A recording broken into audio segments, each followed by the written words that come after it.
New Zealand से हार के बाद 3 खिलाड़ी बाहर होंगे टीम इंडिया से। हाँ जी, इंडिया और न्यूजीलैंड के बीच में 3 टेस्ट मैचों की सीरीज का पहला मैच जो है वो न्यूजीलैंड ने जीता तो रिकॉर्ड बन गया। मतलब 1988 में आखिरी बार इंडिया हारी थी। जब हारी थी तब विराट कोहली 2 महीने के थे, रोहित शर्मा 1 साल के थे। न्यूजीलैंड में तो केवल पटेल साहब जिंदा थे, बाकी तो कोई पैदा ही नहीं होता न्यूजीलैंड टीम का। लेकिन ठीक है, वक्त बदला, जज्बात बदले, हालात बदले और आलम यह है कि इंडिया हार गई। हारी भी ऐसी कि 12 साल बाद घर में कोई टेस्ट मैच, साल में 2 बार हारी, 18 साल बाद बैंगलोर में हारी, और इसीलिए अब इंडिया सकपकाई हुई है।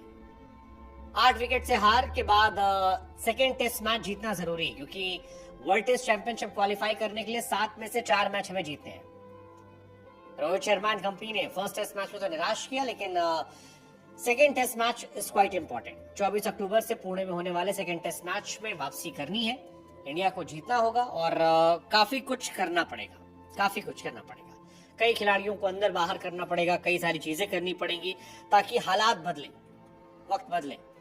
अब क्या कहानी हो सकती है? 3 खिलाड़ी बाहर कौन से हो सकते हैं? एक केएल राहुल इसलिए बाहर हो सकते हैं क्योंकि केएल राहुल पर ऐसा लगता है कि मैनेजमेंट को भरोसा नहीं है। क्यों? क्योंकि बेंगलोर में वो खेल रहे थे, घर पर टेस्ट मैच था, लेकिन इसके बावजूद रोहित शर्मा ने उन्हें प्रमोट नहीं किया। ऊपर 3 नंबर 4 नंबर नहीं उतारा उन्हें। 3-4 पर उतर सकते थे, 5 नंबर पर ऋषभ पंत की जगह थी, लेकिन विराट क्योंकि 3 पर जाए तो 4 पर जगह थी, या विराट से पहले 3 पर वो खेल लेते, बट ऐसा कुछ उनके साथ हुआ नहीं। और जहां भी वो खेले 6 नंबर पर, वहां वो चले नहीं।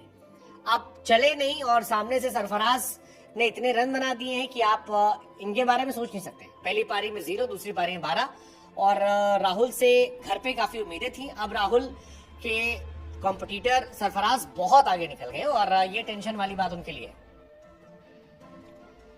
अब इंडिया शायद सरफराज में दांव लगाए, क्योंकि सरफराज भविष्य भी है और राहुल काफी मौके मिल चुके हैं। ऑलमोस्ट 50 टेस्ट मैचेस खेल चुके हैं, और 50 टेस्ट मैच के बाद अगर आप 35 का एवरेज है या वर्ल्ड में सबसे लोवेस्ट आपका एवरेज है, तो फिर आपसे आगे बढ़ना सोचना पड़ेगा। और रोहित ने बांग्लादेश दौरे पर भी कहा था, बट वहां भी एक्स्ट्रा ऑर्डिनरी नहीं खेला था उन्होंने। एक मैच में 68 बनाए थे, लेकिन एक्स्ट्रा ऑर्डिनरी नहीं गए थे। अच्छा खेला था बट एक्स्ट्रा ऑर्डिनरी नहीं गए थे। सरफराज ने जो खेला वो एक्स्ट्रा ऑर्डिनरी था, सो शायद उन्हें बाहर बेंच पर बिठाया सकता है। एक कहानी। दूसरा, कुलदीप यादव बाहर हो सकते हैं।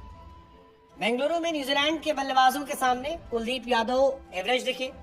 रोहित शर्मा अश्विन से ज्यादा उन पर भरोसा जता रहे थे, लेकिन कुलदीप को सफलता नहीं मिली। और पहली पारी में 3, सेकंड पारी में कोई विकेट नहीं। अब कुलदीप बाहर इसलिए भी हो सकते हैं क्योंकि कुलदीप बैटिंग नहीं करते। कंपैरिजन में अश्विन जडेजा की इमेज एक ऑलराउंडर के तौर पर हो चुकी है। दोनों ने कई शतक लगाए हैं, लेकिन इनका बैटिंग नहीं है और इसी वजह से शायद इनको बाहर कह सकता है। ऑल्सो वॉशिंगटन सुंदर को टीम में शामिल किया गया है, तो थर्ड स्पिनर अब या तो जडेजा या तो अश्विन जडेजा के साथ या तो अक्सर होंगे या वॉशिंगटन सुंदर होंगे। ये कहानी हो सकती है, अश्विन जडेजा सुंदर, ये हो सकता है। पुणे में खेले जाने थर्ड टेस्ट मैच में कुलदीप की जगह सुंदर या इन दोनों में जाएगा, क्योंकि ये दोनों बैटिंग में भी ठीक ठाक कंट्रीब्यूशन देते हैं ना। आई थिंक इंडिया वो देख सकती है। थर्ड चेंज मेरे हिसाब से हो सकता है मोहम्मद सिराज का। मोहम्मद सिराज इसलिए बाहर हो सकते हैं क्योंकि बहुत इंपैक्टफुल नहीं रहे वो। सिराज की जगह आकाशदीप को मौका मिल सकता है। आकाशदीप जब मौका मिला है, शुरू में नई बॉल से विकेट निकाला उन्होंने और वो बहुत इंपॉर्टेंट रहा है। मोहम्मद सिराज घरेलू मैचेस में भी काम नहीं कर पा रहे। 23 अगर आप देखेंगे 23 पारियों में 19 विकेट निकाले हैं, जो बहुत बड़े नहीं है एवरेज गेंदबाजी के हिसाब किताब है। 5वें दिन अच्छी गेंदबाजी की थी, लेकिन ओवरऑल डिसअपॉइंटिंग था। आकाशदीप फिलहाल एक अच्छे बॉलर है, बांग्लादेश सामने अच्छी गेंदबाजी की थी, सारी दुनिया को शॉक किया था। ऐसे में हो सकता है कि उन्हें भी रिप्लेस कर दिया जाए। ये 3 ऑप्शन है जो शायद रिप्लेस हो सकते हैं।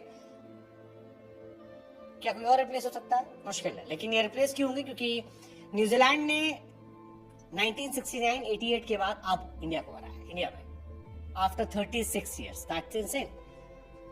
इसलिए शायद चेंजेस होंगे। आपको लगता है तीनों चेंज होंगे या 3 में से 2 चेंज होंगे? कौन से होंगे? अपनी टीम लिखिए कमेंट सेक्शन में।